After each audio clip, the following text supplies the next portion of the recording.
investors have been slow to embrace this market rally of 5.25 years now. But importantly, we're still mean reverting to the positive side, Brian. The last 10 years, quickly, stocks have compounded at less than 8% per annum for the last 10 years. I suspect when we have this conversation 4 or 5 years from today, that trailing 10-year return will be 13 to 14%. So there's more upside despite the apprehension, I think, for individual investors and even for the institutional investors as well. BTIG is at Q3 2015.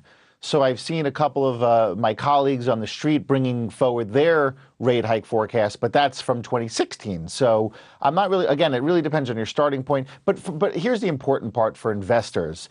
Where you start from really isn't that important, whether they hike in March, April, May, or August, September. The differences are relatively muted. What's ultimately going to matter is the path of policy in terms of the steepness of the tightening curve. And right now, that remains investor friendly. In Europe, we have many catalysts which are not yet factoring in by the market. First, we'll have asset quality review and banking unions. To make it very, very short, banking unions could add roughly 1.5% additional GDP growth by 2017. Mr. Draghi and ECB will certainly go for more aggressive action, plus the fact that earnings are still quite depressed. Valuation is still at 1.5 roughly price to books. And if you put all this into context, clearly it might be hectic in the next few months, but we are still upside.